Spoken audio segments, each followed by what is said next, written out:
Hello everyone and welcome back to Powerful Nothing, a Magic the Gathering Cube podcast. I'm your host Dan, known on the internet as 2SweetMTG, and as always, I'm joined by my co-host James. How's it going, dude? What's up, dude? I'm pretty good. We have an exciting new set of Magic cards to talk about.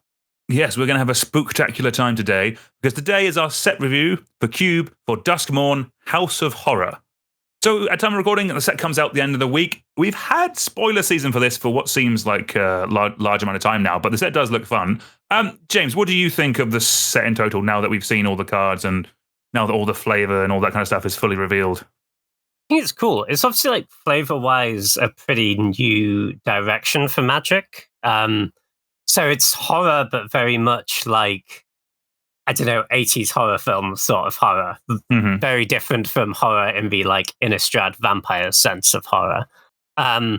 And I think it's kind of cool. You know, they've got some pretty flavorful cards, I think, in here. And I think, honestly, it is easier for them to make flavorful cards when they just have slightly newer material to work off. Like, they've just done all the flavor to do with elves and goblins to death at this point. And I think having some newer stuff is quite cool. In terms of the mechanics of the set, I'm kind of psyched for a limited environment. It looks like can maybe have one that's a little bit slower. The stuff like rooms are like good mana sink type cards for later in the game. The survivor mechanic is pretty aggro, so hopefully we don't all get run over by that. But I have good hopes for the limited format as well. Yeah, I think the limited format does look quite fun from the games that I've seen. Like, a lot of the mechanics do seem kind of like they want you to be like accruing value. Like there's ones which, like there's Eerie, which kind of wants you to be playing instant enchantments to kind of go wide and get rewarded for that. And Delirium's back, which I love as a mechanic. Delirium's sick, yeah. Yeah. It just it's wanting you to get multiple types in the graveyard, which you can't do early in the game. It's kind of like so. Hopefully, yeah, as you said, that will kind of lead to some more interesting and slightly longer games. And yeah, from a flavor point of view, it similarly the first time we went to Innistrad, it is kind of they can just go ham with like top down design. Like there's so many kind of individually cool and like there's a lot of kind of like, oh yes, I remember that kind of thing from the set. So looking forward to talking about it today. Before we jump into the set review, let's quickly go over how we're going to be evaluating the cards and what cards we're going to be talking about today. So first and foremost, with all of our cube reviews, we are comparing every card in this set to every card that has ever come before it. So if we don't mention a card, that doesn't mean that it's bad and that you shouldn't run it in your cube. It's just that we don't think it's going to find a place in the majority of cubes out there. In terms of those cubes themselves, it's probably worth us breaking down how we're going to be talking about cards and importantly, the types of cubes out there. When we talk about cubes, it's normally in terms of things like power level, restrictions, and size. For power level, we're basically trying to describe the pool of cards the rest of the cube is picked from. So an entry-level cube we'll often describe as low-powered or budget. There's lots of cool cards that you might run, but generally they're looking for fun games rather than doing broken things really, really quickly. Think of these as somewhere between like a regular set draft and a master set. You then have mid-powered cubes. The games are getting a little bit faster, there's better fixing, and you start seeing more staple cards from a lot of formats. You see cards like Lightning Bolt, Counterspell, maybe some fetch lands. Previously, these might have been known as like standard, modern, or legacy cubes. You then have the real high-powered cubes. They're generally environments that are optimized to run the best cards possible. The games are powerful and the decks need to be more focused, and you have to be doing a thing. Also, in terms of speed, if you go land go for 3 turns, you've probably already lost the game. The best example of a high-powered cube is the Modo or Mitgo Vintage Cube. Then, when it comes to restrictions, the most common you find are Pauper, which is a cube using only commons, and Peasant, which is a cube using only uncommons. There are others out there, but they don't really have too many effect on our set reviews. Although, actually, now thinking about it, things like a Spooky Cube, running all the scary cards from Eldritch Moon and stuff, probably gets quite a lot from this set now I think about it. That's for you to decide how you want to add these cards in. In terms of size, the general idea is that with smaller cubes, the average card quality is higher. Like in a 360 card cube, for example. Whereas with larger cubes, like a 540 or a 720, there is room for less optimal bits, and you're often looking for duplicates or effects. So if we say a card could see play in a 720 cube, it probably means that there are cards that do something similar to that already that see cube play, but you can run this in a larger cube where there is room, and you might want extra versions of that effect. Okay, so with that out of the way, let's kick it off with our first white card of the day. James, you want to take it away with Reluctant Role Model? Yeah, so first up in white, we have Reluctant Role Model. This is 1 white for a 2/2 creature human survivor. It has the survival mechanic, so at the beginning of your second main phase, if Reluctant Role Model is tapped, put a flying, lifelink, or +1/+1 counter on it. So survival's a keyword we're going to be seeing a few instances of throughout the set. It all has this, if it's tapped at the beginning of your main phase thing. So either it can attack and survive combat, or you can find another way to tap it. And then the Reluctant Role Model also has, whenever the Reluctant Role Model or another creature you control dies, if it had counters, put those counters on up to one target creature. This is a pretty aggro, pretty scary card, actually, I think. Because if you just get the first attack in with it, then you get a flying counter on it, and then it's going to be pretty easy to get subsequent attacks. So, like, after 2 attacks, you've got like a 3/3 flyer. That's just great value for your 2 mana. You can pick up lifelink later if you want that, or just keep growing it. Plus, even if your opponent then finds a removal spell for it later, once it's got going a bit, you can just put all the counters on something else, make that evasive, make that bigger. I'm a lot more interested if I have even just 1 or 2 ways in my deck to tap it outside of combat, because if you don't, it's still going to be potentially good on turn 2 if you can then like find a removal spell to push it through on turn 3 and get that flying counter. But if you draw it later in the game, it's just a 2/2. It's going to be really hard to get that first counter on it, and it's mostly not going to do a ton. However, if you have, say, a vehicle in play, then you can just tap it, crew up your vehicle, get in with your vehicle, and second main phase, you get your flying counter on it. Then this becomes a real attacker. And it's not like we're short of good vehicles to put in aggro decks, right? Like, Smuggler's Copter is obviously an absolute slam dunk, but you've also got stuff like the Night Scythe is very good. Seeker's Chariot, if you're in green-white. There's a few good options on the vehicle front. This stuff also works with even things like Springleaf Drum or whatever, but that's a little less likely in your white aggro deck. Plus, in just counters deck, this is a thing that you can put counters on, and then later on, if it dies, you get them somewhere else. I think this is just a good white beater and gets a lot better if you have vehicles. That's the way I'm looking at it. Yeah, nice. Yeah, I like this card a lot. The only other thing I think I'd add is just the bottom ability is effectively another copy of the Ozolith. That's a card that +1/+1 counter decks want, because it kind of gives you redundancy, because the thing with those counters decks is you're putting a lot of effort and time into them, putting counters on stuff, and if it gets removed, all your work is undone. But the Ozolith, like Reluctant Role Model, lets you move the counters to something else if it dies.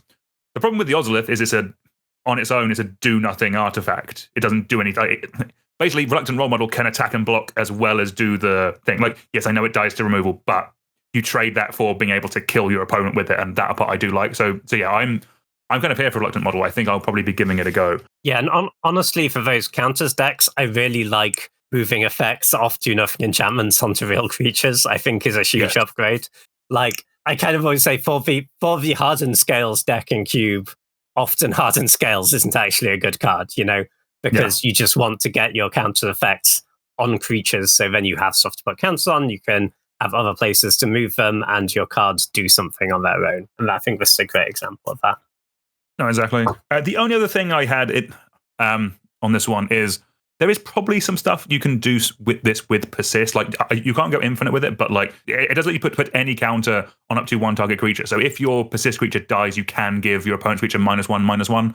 That is kind of interesting. But like, I think generally this is going to be a aggressive-y creature rather than a combo piece, I would say. Yeah. I hadn't realized you could put counters on your opponent's creature. That's kind of cool. I'm not sure if there's something we can do with that. In Amonkhet, there were those creatures. There were quite a lot of creatures that like entered and put -1/-1 counters on something. You have this out, then you put counters on something, and then you kill one of their things. That's kind of cool. I don't know that any of those creatures were actually very good for Cube. A Patra maybe, but I think that's more because it was a rare from the set and a commander. But yeah. No, awesome. All right, let's move on to our next white card of the day. Next up, we have Unwanted Remake. This is a single white for an instant. It says destroy target creature, its controller, Manifest Dread. So Manifest Dread is a new mechanic, and it might be one of the coolest named mechanics we've had in a while. What it does is that player looks at the top 2 cards of their library and puts one onto the battlefield face down as a 2/2 creature and the other into their graveyard. If the face down card is a creature card, it can be turned face up at any time for its mana cost. So I think people are generally quite high on this card, and I don't think I'm as high as everyone else. Like, yes, this is 1 mana destroy a creature, but I actually think Manifest Dread is actually quite powerful, and giving your opponent it, I think, is definitely a drawback. Like, obviously, swords and path are above this, and if you're doing artifacts, I think I like dispatches and white removal a bit more. The thing I would oddly, I think so. This is an uncommon. I think actually this is going to see more play in Peasant Cube than I think in more powerful cubes, because in my opinion anyway, once you kind of go above this, like a lot of the 2 mana removals that kind of destroy or exile things like Fateful Absence and Get Lost, they're rares. There isn't really as like white gets really good efficient removal, and then it kind of drops off a cliff once you go Path, Swords, and Path. So I think this will see more play in Peasant Cubes than more powerful cubes. But if you are in a larger cube, like if you are in a 720 maybe, and you just want more redundancy, then I could see this getting play. I am open to being wrong on this, James. I know a lot of people are very high on this. What do you think of Unwanted Remake? Oh, I think I may be even lower on it than you are, actually. Oh, thank God. Okay, good. Okay. Yeah. I kind of think this card sucks. I don't know. The issue I have, right, is that you want your removal against creature-heavy decks. Against creature-heavy deck, they're like pretty likely to hit a real creature off a Manifest Dead, but then they can flip up later, and then it's just horrible. You just exchanged a creature for another creature. It might even be better. I was already not that high on the like Pongify is a card that people play. And that's a commander card, though. Yeah, that card A is bad in cube. Like giving them a 3/3 is just horrendous. B, like the only excuse for it is in a color that doesn't get other removal. It's in a color like, I don't know, man. Oust is a common. Yeah. Just play Oust. Oust is sick. I'm not into it. Like the only scenario I can imagine wanting is if they have like some sort of instant speed creature combo scenario, and I just need a way to interact with it. But I think there are just better options you can put in your cube. Honestly, just put like an Oblivion Ring in. It's fine. Yeah, I'd agree. I think that's fair. And I will see it as we go through the set. Like I think Manifest Dread is actually quite a powerful mechanic, if I'm honest with you. They get to look at 2 cards, pick the best one, and get to fill up their graveyard. I mean, I'm saying this as the graveyard player, but like if someone casts this against me, this is so much better than like or for me, it's so much better than them exiling my creature with a different effect, basically. Like it still destroys and gives me more card advantage and gives me it gives me selection and choice. Like that's just good for the person who is manifesting dread, I think. Yeah, for sure. Like we've obviously seen manifest as a mechanic before, which is just this, but you don't get the selection, you just manifest the top card. This I think is you're gonna feel like in the right deck, you're hitting a creature like a really good percentage of the time, like probably like approaching like 60% of the time in some decks, right? And you can't be giving them that as a upside when you've already used a removal spell on their creature. But yeah, I think Manifest Dread is pretty powerful. Sweet. Well, we're about to see it on our first blue card of the day. Do you want to take it away with Abhorrent Oculus? For sure. So Abhorrent Oculus is 2 and a blue for a 5/5. We're kind of crushing the vanilla test. So creature eye. I did not notice Quite that before. Creepy, That's hideous. I didn't notice the creature type. Okay. It's just a giant eyeball. It says, as an additional cost to cast this spell, exile 6 cards from your graveyard. So not the easiest thing to put on the stack. Has flying, and at the beginning of each opponent's upkeep, manifest dread. So again, look at the top 2 cards of your library. One of them face down as a 2/2. The other one to your graveyard. Listen, I think even if you're doing the work, you can't. It's going to be quite rare you cast this on turn 3, right? Is there even enough like? I mean, you could go like Stitcher's Supplier into Sata Wayfinder and then cast it or something, right? But it's pretty tough. Yeah. Mm-hmm. But as like a super mana efficient play on turn 5, maybe this seems kind of sick. But you do have to do the work. Like you only want this in your cube if you've got a pretty dedicated self-mill theme going on. Like 6 cards is not trivial. it will be really quite late in the game before you incidentally get to this. This isn't just like, oh look, I've got a couple of fetch lands and a cantrip in my deck. I can play this. No. We've got to be doing some work here. We've got to be playing our State of Wayfinders, Thought Scours, all this good stuff. But I think if you do this work, this is kind of cool. Because it's such a huge threat, right? Like, even in the very worst case where they just have a removal spell, you're still getting a Manifest Dread most of the time. And it's so mana efficient. Like, this is like 5 mana worth of power for 3 mana, you know? Like, it's like, if you just look at what the creature does in play, like, this is significantly better, I think, than something like Whisperwood Elemental, right? Which is a card that saw Q play for quite a while. The like 5 mana 4/4, you manifest the top card at the beginning of the end step. Like, this is bigger, it flies, it gets selection on those cards, it fuels your graveyard, and that card costs 5 mana. Like, just the idea of, you know, like, turn 5, you go, like, value creature, mill yourself this guy. That seems really good. Or this guy, have a counter spell up. The game just seems really hard for them to come back from that. Yeah, like, definitely not one for every cube, but if you're really pushing self-mill, I think this is a really, really good, powerful card.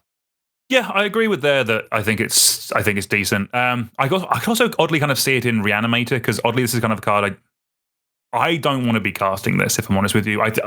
Like, when I first saw this card and was trying to evaluate it, for me, I see this as like a 9-drop with Delve 6, but you have to Delve the 6. There's no kind of like, isn't the flexibility in it. I mean, it's very powerful when you get it in play, but I think I see it as a piece in like a Reanimatory, a deck that's self-milling that can either bring this back if you don't hit your bigger thing, or can cash in your graveyard for if you haven't hit your reanimation spell, basically. Yeah, solid card, but yeah, I agree completely that you have to build around it and have a dedicated section for this to work. Yeah, for sure. I'm kind of imagining that, like, you know, your like Sultai side Spider Spawning nonsense deck. You know, I kind of want it there, I think. Okay, that could be fine, but you're exiling your cards for your Spider Spawning, James. Yeah, but then you've got this guy. They're dead. Like, it doesn't matter. Yeah, that's true. It is big.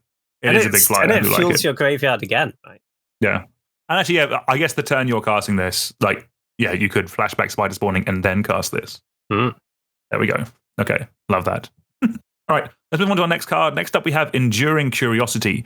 This is 2 blue for a 4/3 enchantment creature, Cat Glimmer. It has flash, and whenever a creature you control deals combat damage to a player, draw a card. And then, when Enduring Curiosity dies, if it was a creature, return to the battlefield under its owner's control. It's an enchantment. In brackets, it's not a creature. So I really like Coastal Piracy effects. They're pretty strong one-on-one, if I'm honest with you, if you have the right deck for it. The ones that have seen Q play in the past are things like Edric and Gix. This is the first mono-blued one that's on a creature, I think, that we'll see play. And I like the fact that this is a decent body with flash that can attack and block, rather than just being like Coastal Piracy and those kind of effects are the same mana cost for an enchantment that doesn't do anything, apart from draw you cards when you deal combat damage to a player. This can draw you a card itself when it deals combat damage to a player, and that's pretty good. Then I like the fact that when it dies, you still get this effect. It effectively turns off being a creature. Effectively, it's kind of a flip card or something like that. But it stops being a creature, but you still get the enchantment. So in theory, they need 2 removal spells to get rid of this effect. I know that kind of like the deck that wants that kind of supports this best isn't really like you don't really see flying men in cube so much, like the run as many unblockable cheap blue creatures as possible. But I do like that archetype, and probably in more budget environments or ones that are kind of like already running ninjas, maybe, where kind of you have that unblockable blue creature deck, things like Looter or Core, that kind of stuff. This is just another value engine for those decks. Kind of like that seems like a pretty decent top end there. This could just be one for Commander, but I like this card and I really like Coastal Piracy effects. So I wanted to talk about this adorable Cat Glimmer.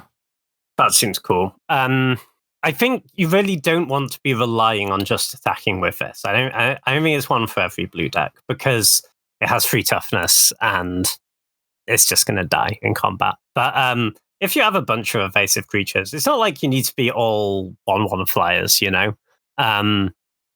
you'd just be like, Fairy Mastermind, the Lucer one, Malcolm, Ledger Shredder, all that good stuff, Vendilion Click. If you've got a bunch of those guys in your deck, this seems pretty strong. As you say, kind of resistant to removal, at least in terms of the effect.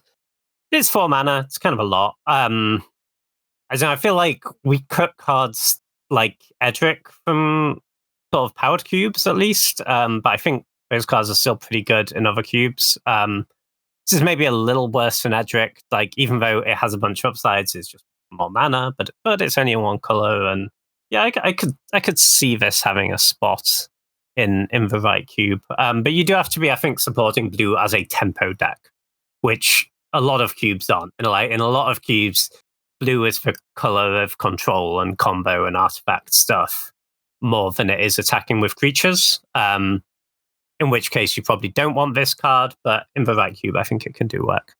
It also just occurred to me there's like some janky combo potential. Is there? Let's go. Yeah, okay. if you have like Starfield of Nyx, right, which turns all your non-aura enchantments into creatures, then you sack this. It comes back not as a creature, but Starfield makes it a creature, and then you can sack it again.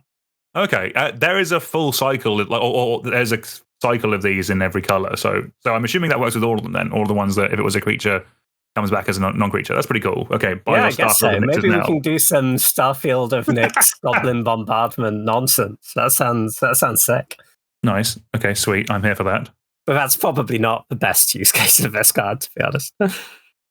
That's very much I'm going to get beaten down by that in Commander, I think. Yeah. All right. But from one enchantment to another, James, you want to take it away with Entity Tracker? Yeah, so Entity Tracker is 2 and a blue for a 2/3 creature human scout with flash. It also has Eerie. So Eerie is a keyword that triggers whenever an enchantment you control enters or whenever you fully unlock a room. So room is the type of enchantment we haven't met yet. But I think mostly for the purposes of Cube, you can read this as whenever an enchantment control enters.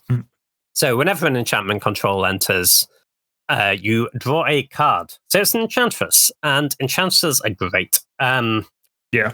Enchantress is kind of a whole deck in itself, really, which certainly isn't in every cube by any means, but you do see quite a lot of cubes that go pretty hard down the Enchantress route. And most of what you're doing is you have an Enchantress, so a creature that draws you a card when you play an enchantment, and then you just chain a bunch of enchantments together, get a ton of value, and win from that. And that deck does want redundancy, right? Because there just aren't enough great Enchantresses. Or a lot of them are quite expensive because they're quite old as well. Yeah, there's like a couple of really good old ones, and then a bunch of the new ones being more expensive. And this is only 3 mana, so that's great. And there's a 2/3, which is nice. The issue is that it's blue. And this is not normally a criticism, something I will level as a criticism against any card. But in this case, Enchantress really is almost always green-white base.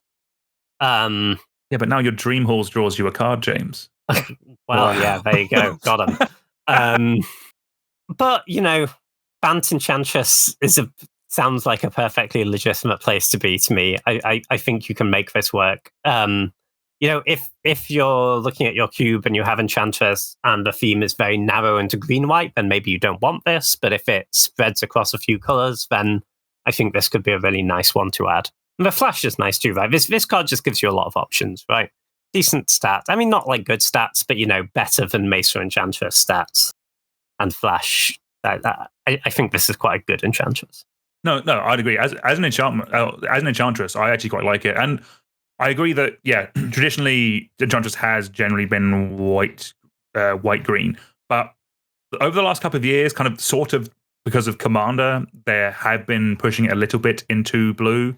And there are plenty of good blue enchantments out there. But yeah, if your fixing is good, I think you could include this and kind of give it as a nice reward for that Enchantress deck, because it is going to be great in that deck.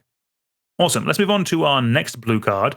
Next up, we have Fear of Isolation. This is 1 blue for a 2/3 enchantment creature, Nightmare. It is an uncommon, importantly, and it has an additional cost to cast this spell, return a permanent you control to its owner's hand, and it has flying. So this is pretty much a color-shifted core Skyfisher, and that does see play in lower-powered and more budget cubes.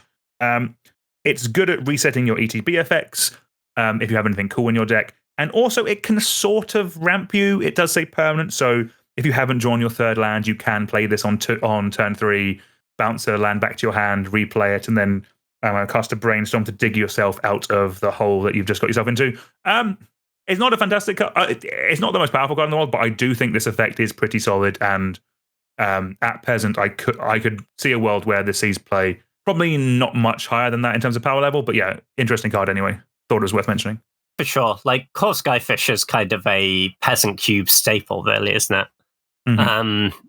Yeah, I think the doing it as a cost versus an ETB is like, sometimes it'll be better, sometimes it'll be worse. I think mostly it's kind of a wash. I think the color pair that's most likely to want this is actually blue-white, so probably you can think about it as if you already have Core Skyfisher in your cube, maybe you want this. If you don't want Core Skyfisher, probably you don't want this. But yeah, I think very solid card for sure. All right, we have one more blue card, James. Cool. Next up in blue, we have Silent Hole Creeper. This is 1 blue for a 1/1 enchantment creature horror. Silent Hole Creeper can't be blocked, and whenever Silent Hole Creeper deals combat damage to a player, you choose one that has not been chosen. You can put 2 +1/+1 counters on Silent Hole Creeper, then you have a 3/3 unblockable. You can draw a card, or have Silent Hole Creeper become a copy of another target creature you control. There's a lot of good things going on with this card, right? And it has really nice optionality. If you just want damage, you can just push the 2 counters immediately. It's almost better to do the 2 counters and then copy something else, because then you copy something else and that has the counters. Whereas if you do it the other way around, obviously once you've copied, you no longer have this hit ability, so you can't get the counters later. And you can just draw a card if you want value or to hit another land drop or whatever, rather than to get as aggro right away. And it's nice that, sure, it only does your trigger 3 times, but once you've triggered 3 times, it's probably a fairly legit threat on its own. Like, even if you didn't have another thing to copy, it's a 3/3 unblockable, right? That's a pretty legit threat. Yeah, that will win games of Magic. Like, yeah, it's great sure. like in more mid-range cubes, it's just fantastic at kind of like breaking up a board stall. Yeah, for sure. The only question I do have reading it, actually, once I've done my counters and I have a card, if I hit them again and I don't have good things to copy, this isn't a May, right? So I do have to make it into a copy potentially of like my 1/1 token, which is kind of annoying. Like, because then it loses the unblockable. Like, most of the time you'll have something good to copy and it will be fine. But hey, you're a blue deck, you'll be fine. Yeah, yeah. We always have good creatures, right? Exactly. That is like something to bear in mind. I think generally this is a pretty strong card. The only criticism would just be, I think we talked about it before, blue just has a lot of really good 2-drop creatures now with like a lot of tactical flexibility. You've got your Ronas, you've got your Fairy Mastermind, you've got your Malcolm, you've got JVP. There's just a lot of strong options in this slot. I guess this is like a little more tempo orientated than some of those. So maybe if that's the direction you're going, this is nice. Or if you care about it being an enchantment in some way, then that might be a good reason to include this. Yeah, I'd agree with that. Yeah, solid card seems cool. Creepy as hell, though. The art on this gives me the heebie-jeebies. Yeah, I would not block that either. Yeah, you know what's after you. Please go through. All right, let's move on to black now. Next up, we have Ancient Celespawn. This is 1 black for a 3/3 enchantment creature horror. It has each spell you cast as a demon, horror, or nightmare costs 1 generic less to cast. It then has the rather interesting line of text. Whenever you cast a spell, if the amount of mana spent to cast it was less than its mana value, target opponent loses life equal to the difference. So I personally, assuming we're not here for that top line of text, unless you really, really need to make your Grizzlebrand cost 7 mana rather than 8. But the bottom ability, the opponent loses life trigger, does actually trigger from a bunch more things than I initially thought. Like, here are some ones that see Q play. So this triggers off of cost reduction from Delve. It triggers from pitch elementals. It triggers from free spells with alternate costs, things like Force of Will, Snuff Out, and Fire Blast. Spells you cast from Bolus's Citadel and Dream Halls will all make your opponent lose life. Cascade. There's a bunch more, but that's kind of a pretty solid list of cards that you're probably already running in a lot of your cubes anyway. And like the free spells or alternate casting costs, especially, seem really good and has really come more of a thing that we're just doing in cube nowadays. Like, things like Snuff Out, Fire Blast, and kind of like, especially like the red, like Pyrokinesis. Those effects are just seeing more and more cube play. And kind of like this being a cool reward for that is quite interesting. Kind of like that is something that kind of like Black and Red has started doing a lot more over the last couple of years. And it's not an archetype yet, but it is a cool interaction. And yeah, could be something that we could see in red-black decks going forward. Very weird card, but I think you'll be surprised at how much damage this could cause if without like effectively this rewards you for playing good cards you probably should be playing in your deck anyway, and that is quite strong. Yes, for sure. Like, mana reduction mechanics are just very powerful, right? So a lot of cards with those mechanics end up in cubes. Yeah, I think you hit on a lot of the great ones there.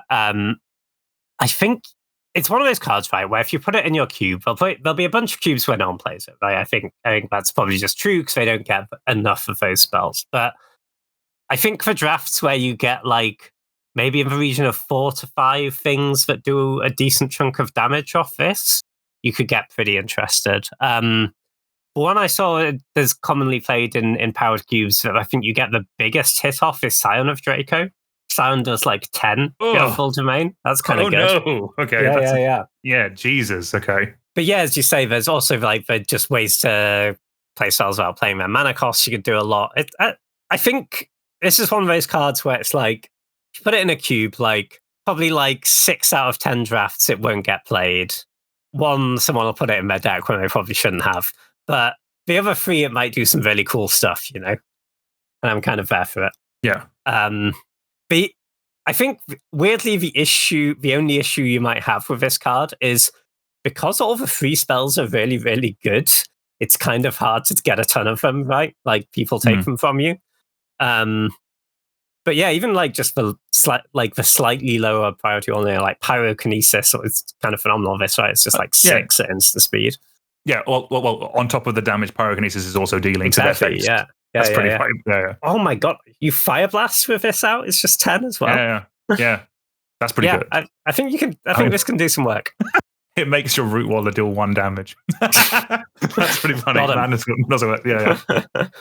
Yeah. This is a very weird one, but I think this is cool. If you're trying it out there, do let us know. That one seems pretty cool. Right. Yeah. Do you want to take it away with Demonic Council? Yeah, for sure. So next up, we have Demonic Council. It is 1 black for a sorcery. You may search your library for a demon card, reveal it, and put it into your hand, then shuffle. However, if you have Delirium, i.e. if there are 4 or more card types among cards in your graveyard, instead you search your library for any card and put it into your hand. This is the most demonic of tutors, and I'm kind of here for it. Listen, this is, if you're like a really high power level cube and you already are running like actual demonic tutor in your cube, then you probably shouldn't put this in. But if you're a bit lower power level and you have some graveyardy stuff and you can get to Delirium, then I think giving the Delirium player a DT that no one else can use is kind of a cool addition to that deck, right? I don't think we're interested in searching for demons that much. Like, I'm sure a scenario would come up where you're like a reanimated player and you just wanted to find your Gristlebrand or whatever. But I think in general, yeah, we need to be getting to Delirium. But I think this is kind of a sweet payoff. I'm going to be honest. I don't like this card. Or I do. I think like the floor. Like I do like the idea of rewarding a certain deck, but it's not those. It's not really the Delirium deck that wants the tutor. It is more the like if I want to put a tutor in deck, it's more for combo players, that kind of thing. And so there is a world where kind of like Storm could get to this, but I think it would rather have like even something like Cruel Tutor. I think I might like more like it's very slow. That's 2 and a black to search your library for a card and put that card on top of it. You lose 2 life, but like it's always going to guarantee you getting the card you want. You don't have to do any work for it, and maybe I am over or under evaluating this. Like if Delirium is a big part of your cube, like you're just supporting it. Like I think other decks will just naturally get Delirium a bit more, if that makes sense, because you'll have more types just naturally supported in your deck. You have like your baubles, that kind of stuff. Like so there is a world where like if you have the Delirium Tarmogoyf archetype, just put this in, and other decks will still be able to use it. But like I think that personally, there's just a fair amount of tutors out there that aren't too expensive and could still see play over this. Personally, anyway.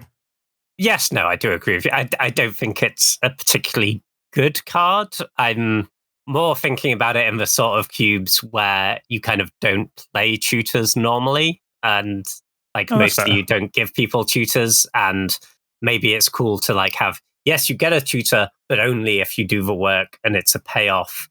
And, maybe you're going to get like a Living Death or something big, right? Okay, now we're talking. Okay, you should have started with Living Death. Now I'm in.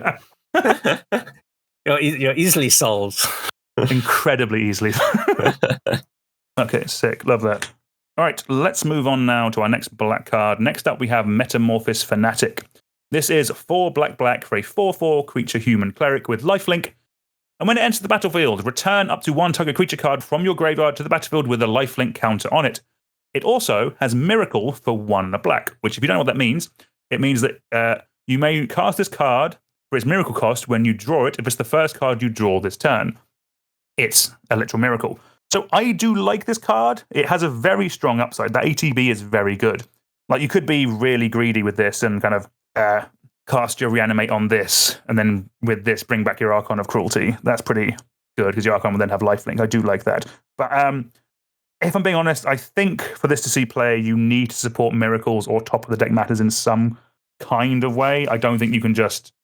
Miracles don't really work when you're just trying to like free ball them basically and just like luck into them. I do think you need some kind of support. For those decks to work, like Miracles, it hasn't really seen much play in black. Traditionally, it's been in white and blue. There were some 40k. I think there was one 40k card with Miracle that was white-black that I do like, but maybe you could make an Esper deck out of it. But yeah, there's that stupid Animatu Planeswalker in Esper, I guess, right? Oh, okay. Is that just stuff with Miracles? Oh, or does that do... It's just top of the decky stuff. I can't remember exactly. It's a command thing. Yeah. I do like the top of the deck stuff, but like that when I was doing it, it was more like, yes, there was some Miracles, but it was more like infinite turn stuff with like Jace the Mind Sculptor and God Eternal Kefnet, that kind of stuff. That's more where I was going with it. This could end up just being 1 for Commander, but I do think it is a very cool card. If it's cheap, I would be tempted to just give this a go in lower powered level queues because it'll be quite swingy and quite cool, and that could just be worth a test and a play in those kind of environments. Yeah, I think I mostly agree. It's a very powerful Miracle card, but there just aren't enough brainstorms in the world, are there? It's the main issue with Miracles. There is not. I guess the redeeming quality of this is that if... So the thing of, this is in my graveyard, I reanimate this, reanimate my Archon, is like amazing, but also... Oh, yeah, I'm probably reanimating Archon I'm living was the enough, dream. right? Yeah. But yes. It kind of matters a bit more if our reanimates aren't like complete home runs, right? Like I know in your cube, for example, I'm not saying you should put this card in your cube, but in your cube you cut the Archon and a couple of the other like kind of win the game on their own reanimator targets, right? Yeah, there's no Archon and no Grizzlebrand in mine. They're a bit too all in for the reanimator. And when we're getting back, say, a Grave Titan or something, then it kind of feels like it mattered a lot more that we animated this and then got our Grave Titan back. Like the difference between just getting a Grave Titan, getting a lifelinking Grave Titan plus a 4/4 lifelink is actually a difference that matters. Yeah. Whereas like your Archon was going to win you the game anyway, right? So it didn't really matter. So it's cool to do that if you're like really good at stocking your graveyard and, maybe you're like going through a survival loop or you're casting Buried Alive or something. You have ways to bring lots of creatures in your yard. Then it can be cool because it makes your animates better, basically. Plus, sometimes you get the random upside of you do just Miracle this in Miracle in its purest form when you didn't know it was coming. And it is kind of like, it's not like you never get to 6, right? You know, if you get to 6 mana and then get your 7 or 8 drop back, you're still like doing something powerful. You know, maybe you've got like a Basalt Monolith or a Dark Ritual or something in your deck. Mm-hmm. Plus, like, you've still got stuff like Vamp Tutor, right? Sets this up really well for the Miracle. That's true. Yeah. So I can imagine like all those things together kind of make this an okay inclusion. But yeah, I think unless you're like actually trying to push miracles as a theme, it's not like a slam dunk by any means. No, yeah, definitely. Yeah, I completely agree with that. Okay, next up we have Overlord of the Baelmerk. This is 3 black for a 5/5 enchantment creature avatar horror. It has, whenever Overlord of the Baelmerk enters or attacks, you mill 4 cards, then you may return a non-avatar creature card or a planeswalker card from your graveyard to your hand. So, kind of like a Titan type thing, powerful ETB, powerful attack trigger, decent body for 5 mana. But it also has an impending cost. So we have impending 5 for 1 and a black. And what that means is you can cast it for 1 and a black, but when it enters with 5 time counters on it. At the beginning of your end step, you remove a time counter, and as long as there's a time counter on it, it is not a creature. So obviously you're not getting the attack trigger while it's not a creature. So basically you're playing this then as a 2 mana mill 4, get a creature back, that at some point later in the game, if the game goes that long, can turn into a creature with a powerful attack trigger. This seems kind of cool if you're doing some self-milly stuff and you're very creature dense. It's kind of, obviously, like, the cantrippy thing is a lot less good than something like just Grapple with the Past, say, in that graveyard deck, because you can only hit creatures, right? Like, you can't hit lands, you can't hit other permanents. You can hit planeswalkers with it. Or non-avatar creatures and planeswalkers, I guess. Yeah. Yes, you can hit planeswalkers, that's true. But the upside is, right, when you draw it and you have 5 mana, then you just cast it as this pretty powerful mid-rangey creature. I kind of think this adds up to a pretty good card in this case. It's worth saying there's a whole cycle of these. I think this is the only one we're talking about. They're all fine. I think none of them are like A+ credible. But I think this is the most castable. Yes. And I think this is like a pretty nice split card, like value creature, like big Titan-y value-y creature / cantrip. Seems pretty solid.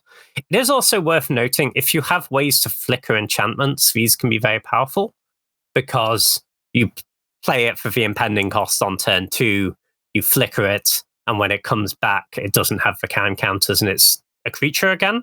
But there aren't a ton of ways to flicker enchantments that get super regularly played in a lot of cubes. Like, I think Flicker Wisp is maybe like the most common one. Does Failure do it? Oh, Failure maybe does do it. There's non-land permanent, so that will... Yeah, Failure's a good one. Yeah, that's a very nice curve, actually. Like, turn 2, your opponent's end step, you flash, on turn 2, you flash in a Failure, you untap, impend this, get a trigger, attack with Failure, flicker it, it comes back as a 5/5, you get another trigger. That's kind of hot. Yeah, that kind of slaps, actually. No, nice. Yeah, I think this is, for Cube anyway, my favorite of the Overlord cycle. And that's probably one of these as well, why this is when we're talking about it. I want to include a mulch in my cube, but the thing is justifying putting a mulch in is a bit difficult. And the fact, this is a mulch on like a raised dead, because it doesn't actually have to be one of the creatures you've milled that you're returning back to your hand. It can be any creature in your graveyard. So that is quite nice. And yeah, the fact that so this kind of year has kind of seen a bit of it's definitely something we'll talk about more as we go through green and red. The kind of Tarmogoyf, Delirium, different things, different types in your graveyard kind of deck has got a lot of pieces in the last 6 months or so. And I think this is a very solid piece to that, because although the impending part doesn't go to your graveyard, it sits in play. If you were to mill this off of something else, the fact is this is still 2 creature types in your graveyard, and you'll see that a lot with a lot of the Delirium cards in this set are 2 types to really help fuel that. And just having more types in your cube. So this is an enchantment creature. Having more things that are double typed in your cube will generally help that deck. And this card just seems like such a pretty solid role maker in like a role play in that deck. That worst case scenario is a 5-mana 5/5 that you can swing at your opponent with. Like, I think this is pretty solid, if I'm honest with you. I'm probably tempted to give this a go. Nice. Yeah, I like it. Okay, we're moving on to red next. Next up, we have Fear of Missing Out. Something we can all relate to, I'm sure. It is 1 red for a 2/3 enchantment creature, Nightmare. When FOMO enters, discard a card, then draw a card. It also has Delirium. Whenever Fear of Missing Out attacks for the first time each turn, if there are 4 or more card types among cards in your graveyard, untap target creature. After this phase, there is an additional combat phase. So, 2 mana for a 2/3 that rummages on ETB is solid. Again, the kind of Delirium-y, graveyardy deck will like that kind of effect. And then also the attack trigger is probably going to be pretty good. A lot of red decks will have creatures that you want to be attacking twice with. Like, at a base level, curve this out with a Rabble Master, or there's going to be some big dumb dragons that attacking for 10 over a turn and could probably just win you the game on the spot. And also, in red, I don't think Delirium is it's not tricky at all to activate. Like, this rummages, it's an enchantment creature, so it's 2 types. So again, if this were in the bin, it would it helps that deck out anyway, that kind of stuff. And like, cubes nowadays generally have, or a lot of cubes nowadays generally have things like fetch lands or baubles, that kind of stuff. Like I've been running like Pyrite Spellbomb in my cube to help out that deck, because it's just an artifact that puts itself into the graveyard, that kind of stuff. It's not going to be, I think it's just generally going to be pretty solid. Yeah, I think this card does a decent amount for just 2 mana. I think it's going to be a pretty solid role player. And it's probably another one I'm probably going to need to try and jam into this, make Pyroglyph the best card in cube deck. Nice. Yeah, I mean, it's 2 types for your Pyroglyph as well. Yeah, no, I like this card. I also just really like having Delirium as a mechanic. I think it's interesting because it makes you think about it when you're drafting, right? Like, yes. There's the other stuff like take fetch lands, take types that wouldn't otherwise go to your graveyards, like artifacts, enchantments, or whatever. But there's also just like, if I have tons of instants in my deck and not any sorceries, then you want to take the sorcery over the instant because you want that balance. So you're better at reliably getting to 4. But no, I think this is it's a really solid role player actually. Like, compare this to something like Scrapwork Mutt, which has been actually pretty solid in Power Cube. Like, there's a lot of upsides of this. But the one thing that's worth noting is normally this sort of rummaging creature says when it enters, you may discard a card if you do draw a card. This just says discard, then draw. There's upsides and downsides to that. The downside is if you have 2 cards in your hand, one of them is this, the other one's phenomenal, you maybe don't want to cast this because you're going to have to discard your good card. So it gives you a bit less optionality in that scenario. But the upside is, if this is the only card in your hand and you cast it, then you just draw a card. And that's really nice. Oh, that's pretty good. Yeah, I like that. And then on top of that, do you want to know how we can make this into a bad combo piece? Oh, always, James. What have you got for me? So if you have Delirium, this pretty much works as a Pestamite for your Kiki-Jiki or Splinter Twin. It does. Yeah, that's pretty hard. Yeah. Does it have to get through for combat damage though? Or No. Well, you just make a copy of it, attack, untap your Kiki-Jiki. Yeah, they can block it, but you'll then send another one in. Unless they have an indestructible creature or something, they'll just eventually run out of points of toughness to put in the way. Mm-hmm. And then you start getting through for damage and you win. The only downside is you do have to rummage, so there's a scenario where you just run out of cards. I did spot that. But it's like, it's 2 damage a card, right? So if you have 20 cards in your deck and they're on 20, they need to have like 20 points of toughness to put in the way, which seems kind of tough.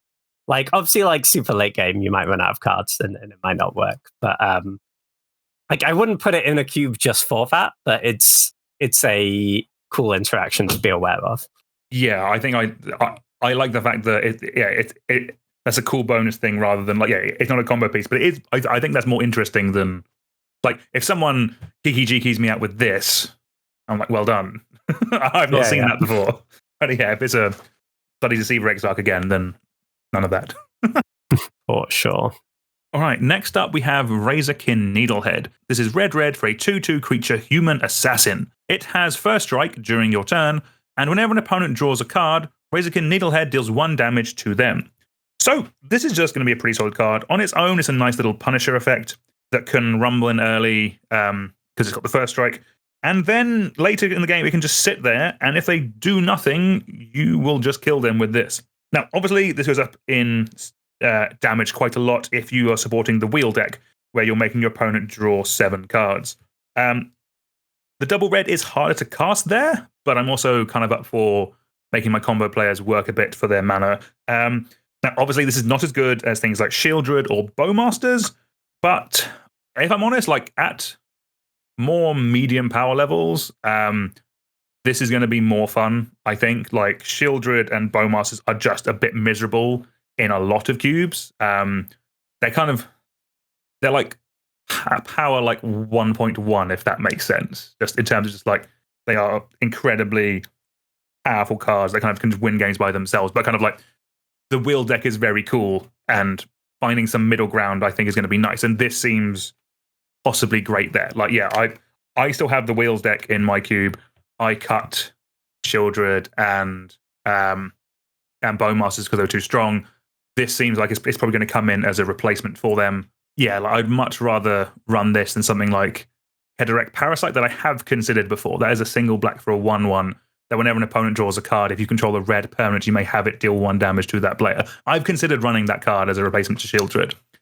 I would have got yelled at by my players, probably quite rightly, but this seems a bit more justifiable, shall we say, because it is a 2-mana 2/2 that like effectively just pings them every turn. Like at a base level, a mono red deck would be fine running this card, but yeah, the fact it goes up in value with the wheels deck, I think means it's going to be fun.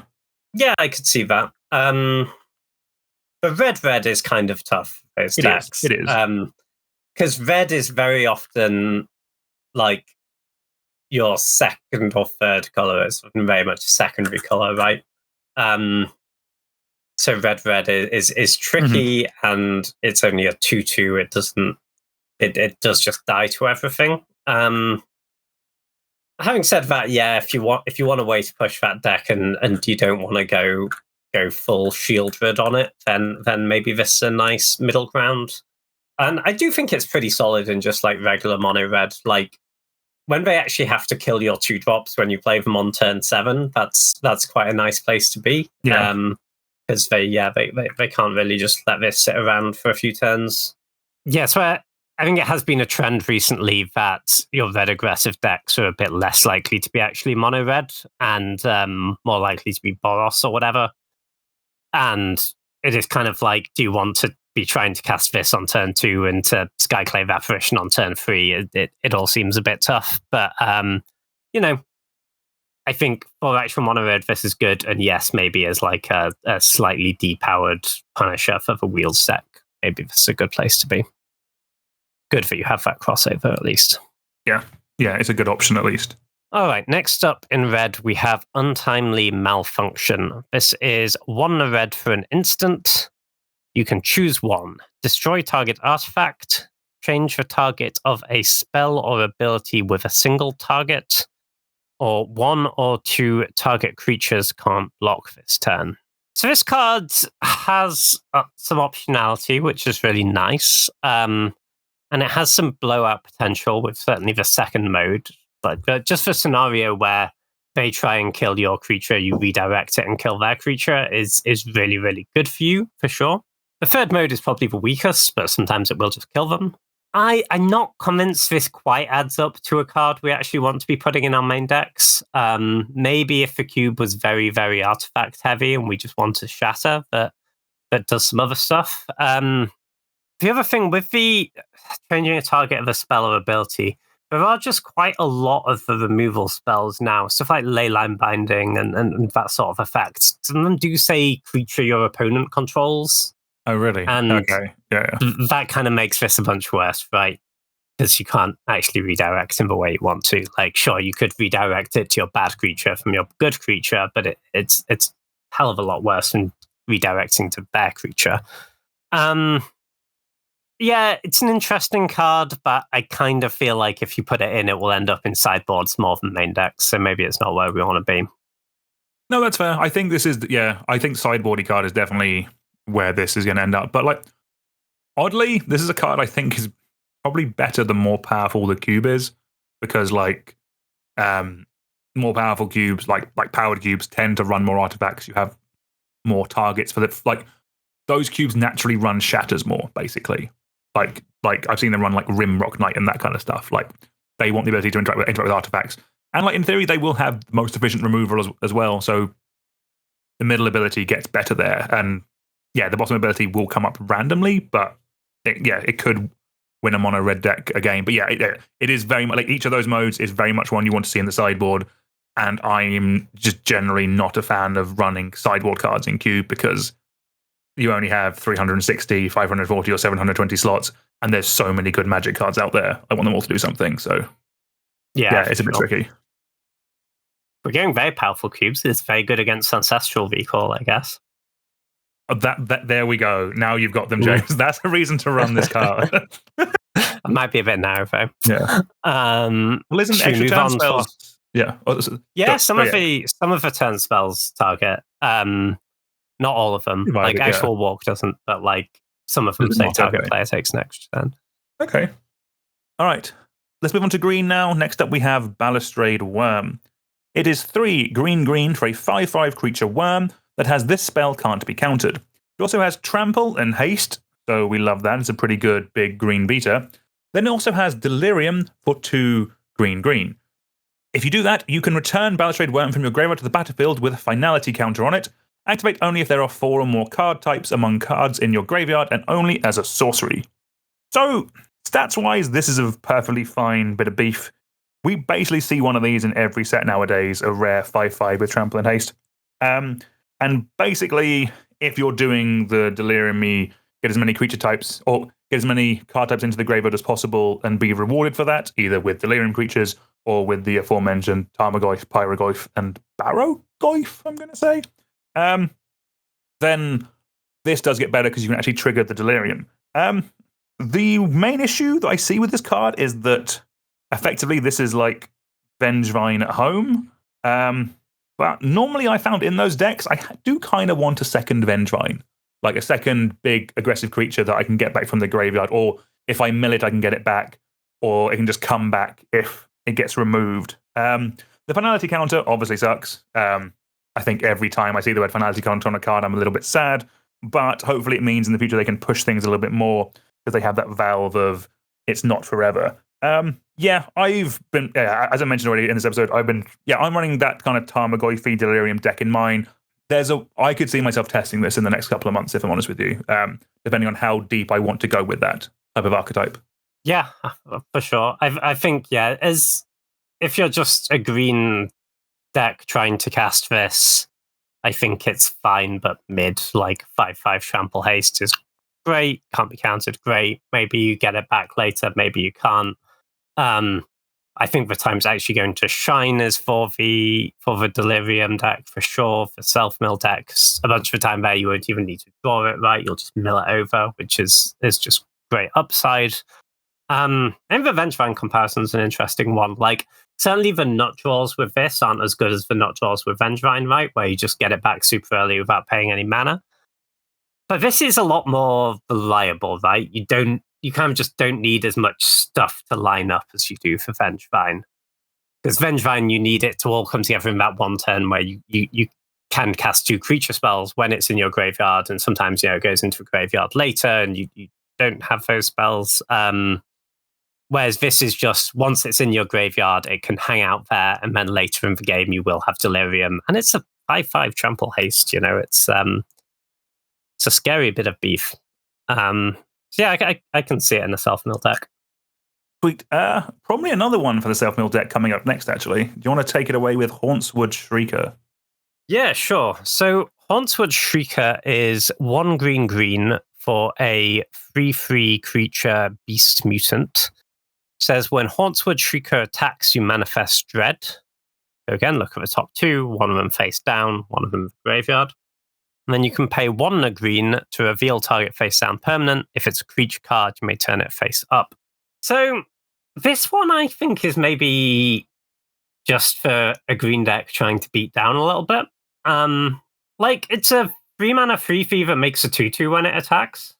And those decks tend to be creature dense. So, when you get a questing beast off this, A, you can just have the play of turning that face up next turn, or B, if this lives, you get to turn it face up for 2 mana. That's kind of cool. It just seems like kind of a scary thing to, elf out on turn 2. I think it would be fine in the self-mill deck as well. Yeah, or a nice crossover maybe is better. Is a better way of describing it. That's fair. Yeah, I think often in those decks, you kind of, because you're quite invested in getting the self-mill, it's better to have the ones that do it on ETB, right? So you always get it. Yes. Rather than this, which needs to survive an attack. Obviously, the upside is really good when you do get to attack with this. I could kind of see this like in a red-green monsters deck as a pretty serviceable free drop. Like, sure, it dies to removal, but at some point you're just like, you play enough things that they need to kill, but at some point they can't kill one of them. Yeah. No, that's fair. I really like this card personally. My notes are, it's a Rabble Master that can cheat in like an Emrakul. Yeah. That seems like it could be pretty good. Like, yeah, obviously I'm looking at the uttermost upside with that. And yes, I do completely agree. Yeah. You're not getting your value straight away. Like, if you're doing morphs in your cube, then more power to you. You might get some more use out of that bottom ability. It's a slam dunk if you're doing morphs, I think. Sure. Exactly. But I just think this is it's just a very, very solid, good card that has the potential for some very cool upside as well. So, this is probably one of the slam dunk tests for me from the set, if I'm honest with you. Nice.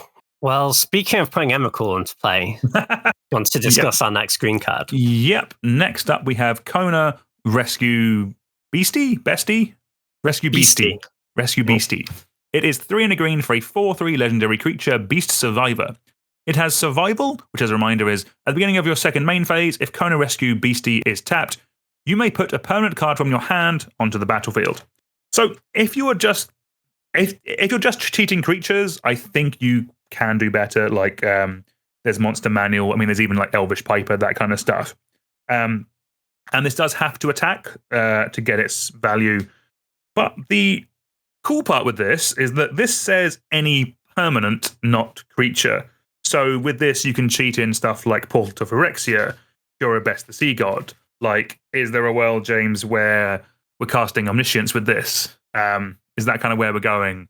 I like that a bit more than like having the base level of cheating in a creature, I think is cool. But yeah, to be excited about this, I think we're going big with this. Like, is it Omniscience time, James?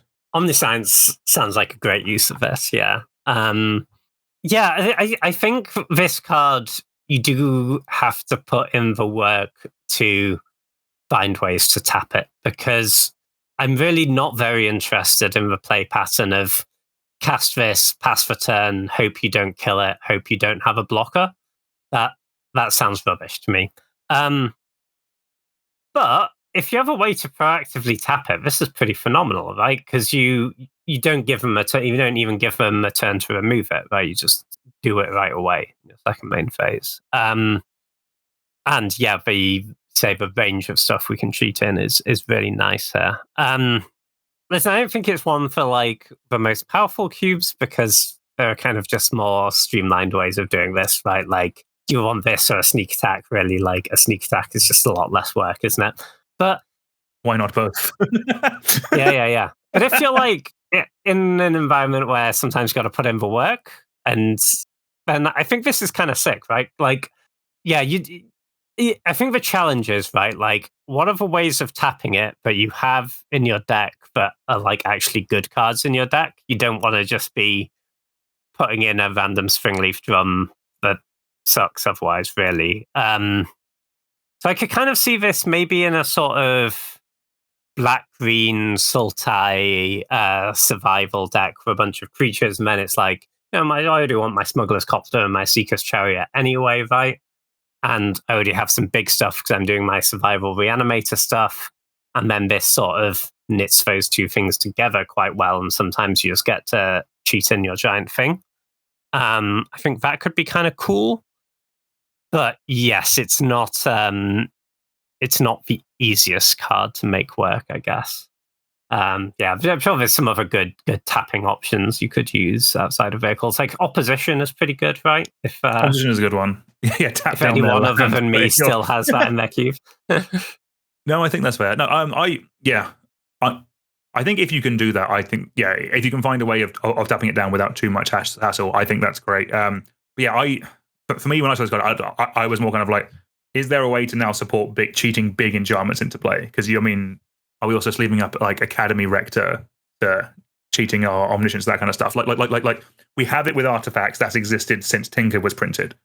Is there a world now where we could potentially be cheating in big enchantments? This does let you do that, and I think that's pretty cool. I do like Academy Rector. There's Replenish as well. Replenish is pretty good. Okay, maybe an archetype episode is brewing in the mist there. Right, you want to take it away on next green card, James? Sure. So next up we have Twitching Doll. This is 1 green for a 2/2 artifact creature spider toy. Haunting, James. This is quite by creepy far looking, most hideous card in the set. But sorry, please continue. Yeah. They made. I think it was in one of this artwork was like in one of the promo-y, trailery things, and it was moving, and I didn't enjoy it, Daniel. Reasonable. Yeah, but Twitching Doll, fortunately, not moving at the moment. It is a 2/2 for 2. You can tap it to add 1 mana of any color and put a nest counter on Twitching Doll. Or you can tap it and sacrifice Twitching Doll to create a 2/2 green spider creature token with reach for each counter on Twisting Doll. Activate only as a sorcery. This does some stuff. So we kind of get one of these 2 mana tap for mana of any colors in pretty much every set, it feels like. And they all come with an upside. And there's kind of a sliding scale of, I think basically the 2 things that matter when evaluating these are how easy is it to kill and how big is the upside. This is very, very easy to kill, but I think the upside is very, very good. So as you don't, like we've seen a few recently where it's like you can tap to put counters on it or tap to add for mana.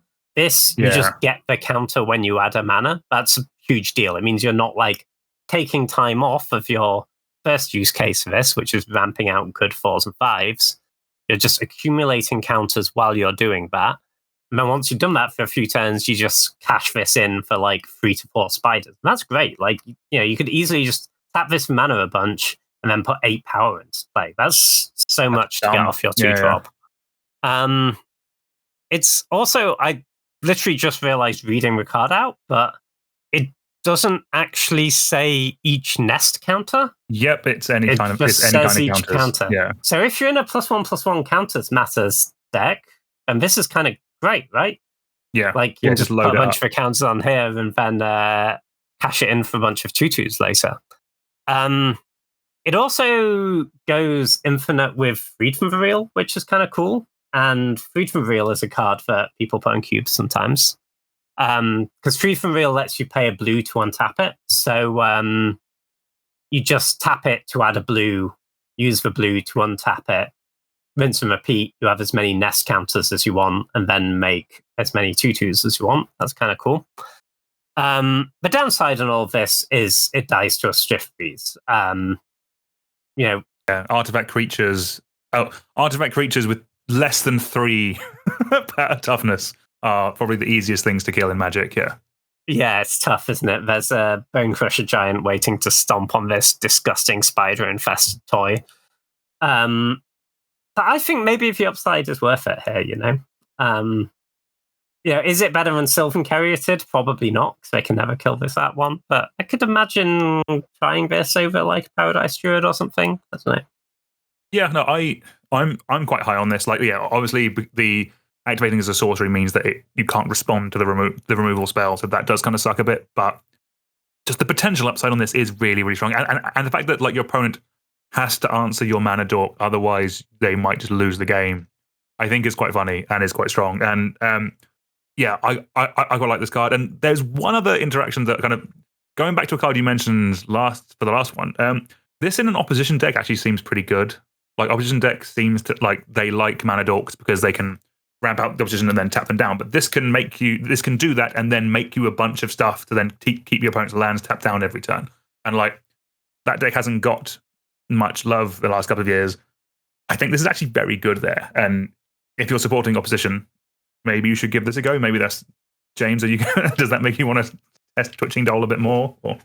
Yeah, I'm kind of in for it. Yeah, I think it seems cool. All right, let's move on to. I'm going to say this now. Possibly my favorite card in the set. Next up, we have Ursine Monstrosity. This is 2 and a green for a 3/3 creature bear mutant with trample. It also has, at the beginning of combat on your turn, mill a card and then choose an opponent at random. Ursine Monstrosity attacks that player this combat if able. Until end of turn, it gains indestructible and gets +1/+1 for each card type among cards in your graveyard. So this is a multiplayer card that basically when you transfer the rules to 1/1, it just means it has to attack your one opponent every turn if able. But the upside of this, when it's attacking, it's indestructible and in theory pretty big. Like, if doing nothing and just playing this card because you're milling a card, it's attacking on its first turn as a 4/4. This could probably be a 5/5 quite easily. And in the Delirium decks that are actively trying to fill up the graveyard, if you're running the Tarmogoyf, if you're running the Pyrogoyf, this could be like 7/7 or an 8/8 with trample really easily. And for 3 mana and indestructible when it's attacking, that seems really, really good. In Modern Horizons 3, we talked about the 3 mana trample or the 3 mana Tarmogoyf with trample. This is just better than that, in my opinion. I would run this over that, and I've been very close to running that card. I'm really high on Ursine Monstrosity. It's a graveyard matters card that just you turn sideways and kill people with. I'm kind of a big fan of those, but I think this is really cool. And especially in this year, as we already mentioned, where MH3 has brought so many cool cards for this kind of archetype, I think this might just be the best card from this set actually for that deck as well. I'm quite high on Ursine Monstrosity. I think it's just going to kill your opponent's dead. Yeah, this card seems really good. The absolute worst case scenario, right, is you cast this and then it attacks a 4/4 trample indestructible. Like you're milling a card, you have to have one card type. But yeah, it seems really easy for this to attack on turn 4 as like a 6/6 or a 7/7 or bigger, right? Like just cast Grisly Salvage or something on turn 2. Like if you're supporting a self-mill deck, you will have those ways to mill cards for 1 or 2 mana. And yeah, this can get real big real quick. The downside is just that when it's not attacking, it is just a 3/3, so it does die to all the removal, but, saved lots of creatures. Eventually they run out of removal spells. I rate this one pretty highly. Sweet, fun. All right. I'm just going to assume you're going to be a big fan of our next card, James. You want to talk about, is this our first Room of the day? Yeah, it is. So let's discuss rooms for a quick minute, I guess. So rooms are enchantments, and they have sort of two parts of the room. So when you look at the card, it's like a split card. Both parts of a card have their own casting cost and their own effect, and are basically their own enchantment. And when you cast the room, you can cast it for either one of those mana costs, and then you unlock that part of the room. Once it's in play, you can then pay the cost of the other side of the room, and that will unlock. Then you will get the effect of that side of the room as well. So you can eventually get both parts of the card, but you only get one on initial cast, and then you have to pay to unlock the other. Yeah, and you can cast either side. Like most of them have a cheap side and a more expensive side. You can pay the more expensive side first, and then unlock the cheaper one later if you want. Yes, for sure. But one thing I did notice with rooms as well, if you cheat the room into play somehow without casting it, then neither side is unlocked, unfortunately. Yes. So you really do want to actually cast these cards, not put them into play in some other way. But like finality counters, James, and once a exactly. turn. Where's the fun? Yeah. But this one I think is very good, actually. So this one I think is very strong. Yeah. So this one is Walk-in Closet / Forgotten Cellar. So Walk-in Closet is the cheaper side of the room. This you can cast for 2 and a green. It's an enchantment, and it says you may play lands from your graveyard. So we have a Crucible of Worlds as a baseline, as an enchantment in green. Quite into that. Yeah, that's very strong. Yeah. And then the other side is Forgotten Cellar. This is 3 green. It says, when you unlock this door, so when you unlock that side of the room, essentially, you may cast spells from your graveyard this turn. And if a card would be put into your graveyard from anywhere this turn, exile it instead. So I think we're like 90% here for Crucible of Worlds. Because it's a Crucible of Worlds that is pretty hard to kill, right? Compared to like Ramanap Excavator, for example, which is in a lot of cubes. This is, it's just a lot harder to kill an enchantment than a 3 toughness creature. So that's a really nice starting point. The Forgotten Cellar side is pretty mana intensive. Like, it's basically a Yargwill, but for 5 mana. I have in my notes to ask you, is this a Storm card, James? Kind of, I think. Yeah. I mean, it's going to be cheaper than Yorg's Will. yeah, it certainly is. Like, it's worse than Yargwill in Storm, don't get me wrong. It costs 2 more mana and is double green, which is kind of rough.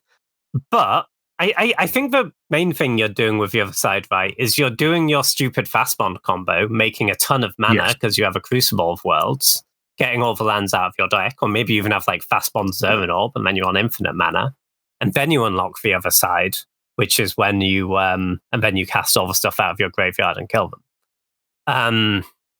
But yeah, I'm kind of already in for like 3 mana Crucible that's an enchantment, and then this is pretty nice upside on top of it, because Crucible can get you a lot of mana, and the other side uses a lot of mana very well. Yeah, kind of a lot of bad things to say about this. I guess the only question is like, how many Crucibles do we want to put in cube? And there are already some good ones. Like, I can see some pretty strong arguments for cutting Ramanap for this. I guess the main downside is just Ramanap is quite tutorable with stuff like Green Sun Zenith, whereas this isn't. But I don't know, the upside of a mana sink, I think, could make this kind of worth it. My take might be that I think it might be just correct to cut Crucible of Worlds for this. Yeah. What deck that's not green actually wants Crucible of Worlds? Like the mono white doing the strip mine or like Armageddon Crucible of Worlds thing has not been a thing for a long time. Like, I think mono white with a strip mine is almost always a mistake to put Crucible in your deck. Yeah. Just put another 3-drop in that kills them after you strip mine them once. Like, that's fine. I guess you sometimes see it in like more controlling decks that have a strip mine in a wasteland, right? Play a Crucible, but yeah, you might not be wrong. I'm a bit sad about cutting factual Crucible of Worlds, but I know, but like, this is just Crucible of Worlds with the potential. It's the Crucible of Worlds with the potential of a Yorg's Will for free, just stapled to the card. Like I don't really see the green pip as a I cannot think of a non-green deck that's played Crucible of Worlds in my cube for years, and I think I was the last one who did it with the Armageddon thing in mono white, and it didn't work. And Armageddon got cut from my cubes pretty shortly afterwards. But like, yeah, the mono green stuff I think is, or the green X land stuff, yeah, with the fast bond sounds really cool with this. I'm really here for that. Yeah, I think you might be right. I think it might just be cut Crucible. It's a bit sad though, it's an iconic card. That is kind of a mad sentence. Yeah. Because there's also even like the Conduit of Worlds, the green one that lets you cast permanents is really strong as well. It does more, I think. That's the thing. Yeah, it lets you cast spells. Yeah. So is Crucible like the 5th best Crucible or something now? Yeah, there is a world where I think we might just be at that point now, which is kind of weird, but yeah, I think that's where we are, if I'm honest with you. Mm-hmm. Fair. All right, let's move on now. Next up, we have Wickerfolk Thresher. This is 3 and a green for a 5/4 artifact creature Scarecrow.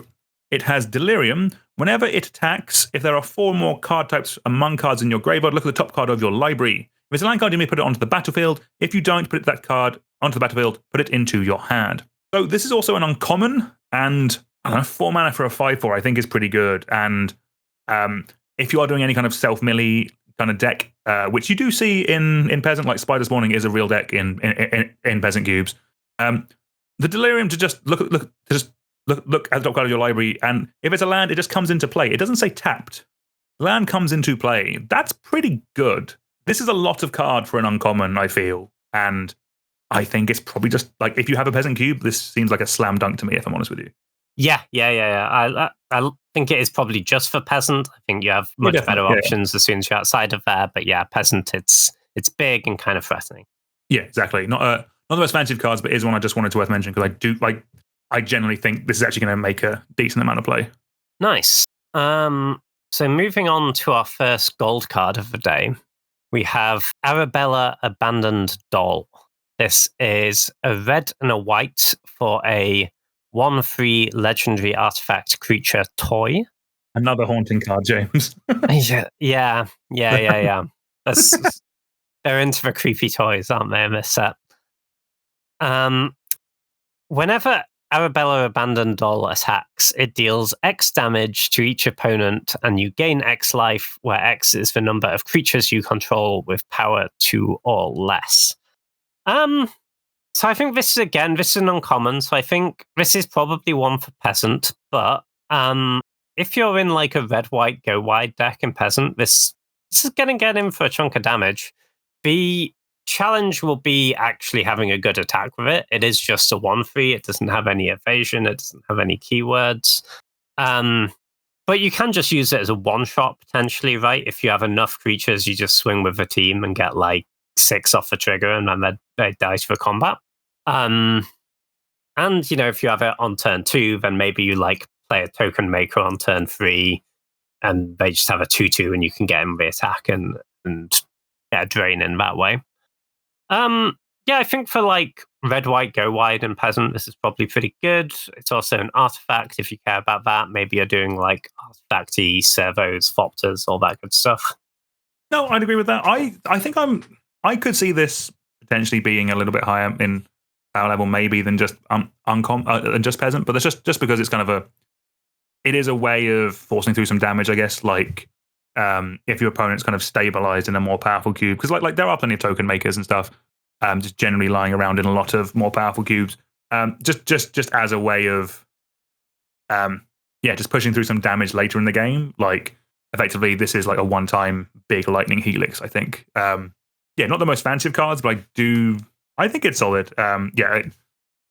One thing I guess with that is there is a ton of support in Boros for tokeny cards. Like I guess, maybe Fourth Airlingers is better. Maybe Athari is better. What's the other one? Oh, Anim Pakal, which is just a Rebel Master. Okay, maybe those are probably better, but maybe in a more budget cube or a less powerful cube, Arabella it'll be quite cheap, and I think if it was in that section, it would be a perfectly solid role player. But from looking at it, there are better ones out there, I guess. Right, marvelous. Let's move on to our Planeswalker of the set.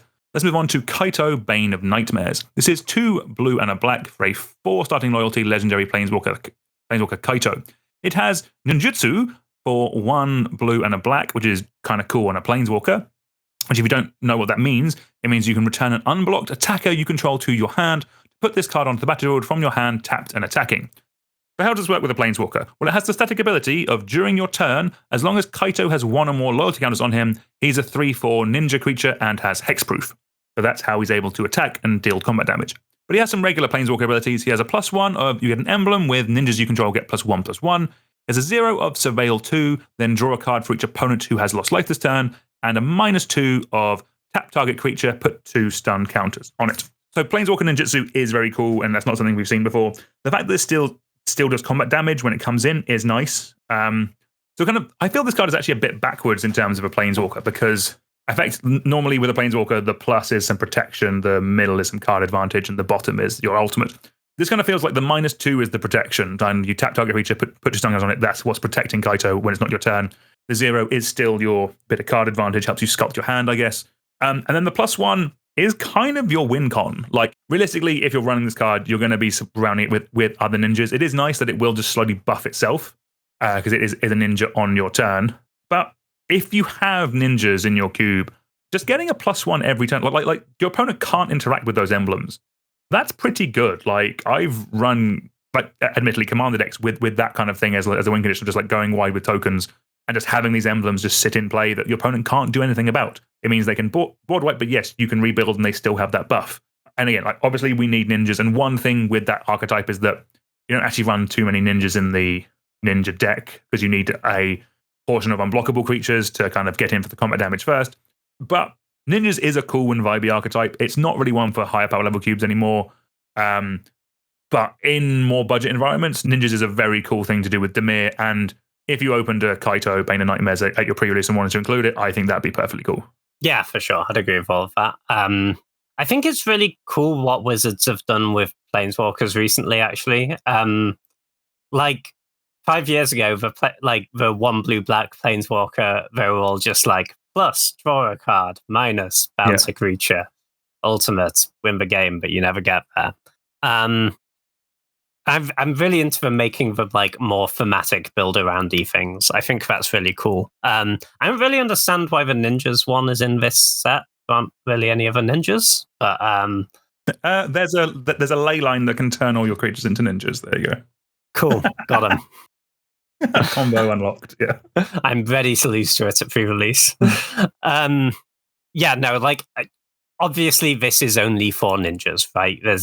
You're not just putting this in as a value planeswalker, but yeah, I think the play pattern's pretty strong here. Like get it in on turn 3. If they do have a creature that could attack it back, you can just tap it down, put some counters on it, start ramping this up, making this creature bigger, making your other ninjas bigger. Even if they kill this, your other ninjas are still big. Maybe draw cards if you need to draw cards. Yeah, and really, really nice inclusion to the ninjas archetype, I think.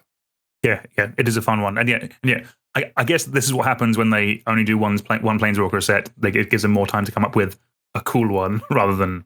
I just feel like maybe they could have come up with a cool ninja Planeswalker and then be like, this is sick, we'll save it until next time we do ninjas, rather than just like, no, this set needs a ninja Planeswalker. Yeah. I'm sure there's some story reason and like Kaito's hanging around in the haunted house or whatever, but yeah, I don't understand really why it's in this set. I get you. I mean, maybe there is a thing about Planeswalkers kind of take over limited, and this will not take over limited, I guess. That is true. Yeah. That's like something. But yeah, cool one. Nice. All right. You have another room ahead of you, James. I do. So next up, we have Roaring Furnace / Steaming Sauna. It's another room. You can cast the first side of a room, which is Roaring Furnace, for 1 red. It says, when you unlock this door, this room deals damage equal to the number of cards in your hand to target creature an opponent controls. So on turn 2, that's going to be a really solid removal spell. On turn 6, it might still work as a removal spell if you kept the cards flowing, but it might not if you've emptied your hand. But you do have another side of this room, so you can also cast or unlock Steaming Sauna. This is 3 blue, and it says you have no maximum hand size, and at the beginning of your end step, you draw a card. I quite like this, actually. I think it's better if you're a sort of more controlling deck with good card flow, so the removal spell is likely to be better for longer. In a more aggressive deck, if you're emptying your hand, it's it'll work in the first few turns, but probably not after that. But it's nice that even if you draw it when the removal spell isn't good, you can just cast a Personal Howling Mine for 5. Like, that's not a card you'd put in your deck, but when you're getting it as a bit of a free roll on a fairly serviceable removal spell, I think this works pretty well. Also, you can play the Howling Mine later, and then maybe you keep a couple of cards in hand and unlock the other part later on, and then it does work as a removal spell again because you've drawn a bunch of extra cards. Yeah, kind of into this one. I think this is a perfectly solid role player. If I'm honest, I see the play pattern as kind of like you're probably snapping off the left side, the removal spell probably as early as possible because it is a sorcery and it can be quite mana efficient. But I think just generally, I think the play pattern will generally end up being you snap off the red side, kill something threatening in the first couple of turns, and then just leave this in play. And at some point, when you're out of cards in hand, this will just start drawing you 2 cards a turn, and that could be enough to stabilize you, pull you back into a game. I think it's pretty solid. Would you consider this an is it card, or would you consider this like a red card? Okay, fair enough. Yeah, no, I'm not interested if I can't cast both halves, because I don't think either half is a card you would put in your deck, right? 1 red damage equals number of cards in hand is like, it's a fine removal spell when it works, but I could just play a removal spell that always does 3, rather than one that sometimes late in the game, which is when you're more likely to need the extra damage, will deal 0. So yeah, I think you need both access to both halves, but I think if you do, it's pretty decent. No, solid. Very nice. Let's move on to our Simic signpost uncommon. Next up, we have Oblivious Bookworm. This is a red and a blue for a 2/3 creature human wizard. It has, at the beginning of your end step, you may draw a card. If you do, discard a card unless a permanent enters the battlefield face down under your control this turn, or you turn a permanent face up this turn. So generally speaking, this is just a above rate in terms of mana value free looter. It is also an uncommon, and I think in Peasant Cube, that's going to be pretty well and good. Gold cards are always tricky because there's just so much competition for them. Like in Simic, you do have some, like out uncommon, you do have some very good ones. Like I personally love the Sky Turtle. Yeah, I think it's just going to be a very solid little card.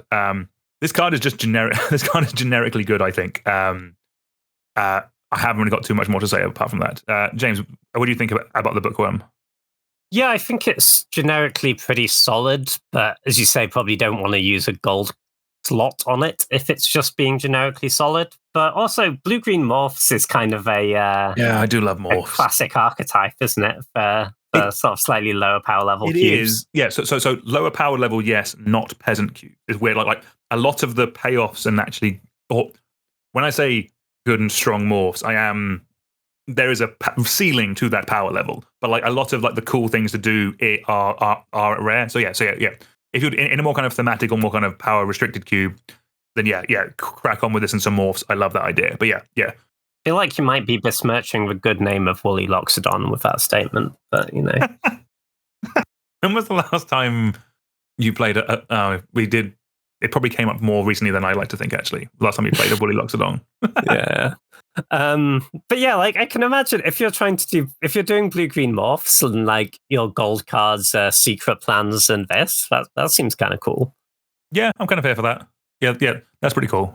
Nice. Do you want to take it away with our final gold card? Yeah, sure. Last up in gold, we have Wildfire Wicker Folk. This is a green and a red for a 3/2 artifact creature scarecrow. It has haste and delirium. Wildfire Wicker Folk gets +1/+1 and has trample as long as there are 4 or more card types among cards in your graveyard. So this is also an uncommon, and if I want to do, this is just a pretty good and efficient beater in any deck that wants to be attacking with Gruul creatures. This could get into higher power level cubes if you are specifically doing like a Gruul monsters kind of thing, because it's 2 mana for 3 damage that at some point in the game will become a 4/3 with trample. That's pretty solid. It's going to be solid. It's going to be good early game, just attacking your opponent, and then late game when you're more likely to have the delirium, the haste is going to be nice along with the trample. It's just a efficient beater for not much mana is kind of why I added it to the list. And yeah, I think it's going to be pretty solid. And unless you do more of the delirium stuff at peasant or lower powered level cubes, or ones operating on a bit more of a budget, basically, because I think it's going to be a good card in those, and it's going to be really cheap. Sure. I wouldn't see this so much as a card that I'm taking and trying to draft the delirium deck. I think delirium tends to push you towards a slower, more attritional game plan just by its nature of working later in the game and not early in the game. But yeah, I think you can just put this in your aggro deck as a 3/2 haste, and at some point it will, if the game goes long enough, it will instantly become a 4/3, and that's pretty yeah, I'd agree. I think you probably still run it in your delirium deck, but partly because it's an artifact creature, so it does the 2 type thing that the deck is after, basically. Kind of the more multi-type effects you can run in your cube in general help that deck out. So that's kind of, I guess, why this gets in as well, a little bit, potentially, anyway. For sure. Yeah. I think it's perfectly playable in a Delirium deck. I think it doesn't have to be in a Delirium deck. That's fair. No, very cool. All right, we are powering straight through artifacts to go to lands. We have 2 new cycles of lands in the set, James. You're up with the first one. Do we have a name for these yet? Verges, I think. Oh, okay, I think they're all called Verge. All right, nice. Well, do you want to take it away with, what do we have up here? Thornspine Verge is the Gruul one? Yeah, so we have a whole cycle of these lands. So using the Gruul one as an example, this is Thornspine Verge. It's a land that taps for a red, and you can tap for a green, but you activate only if you control a mountain or a forest. This is a really strong cycle of lands, I think. Like, if you think about this in a straight Gruul deck, this is really close to Tiger in that scenario.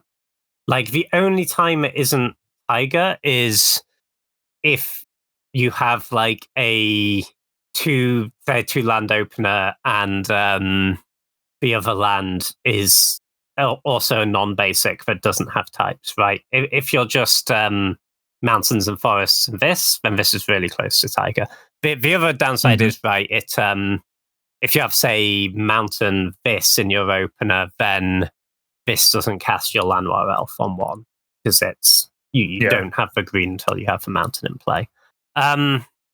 But for lands that are just going to be jewels through 90% of the game and come in untapped all the time with no restriction, I think this is a really nice cycle. I will say they get a little bit worse the more colors you're playing, weirdly.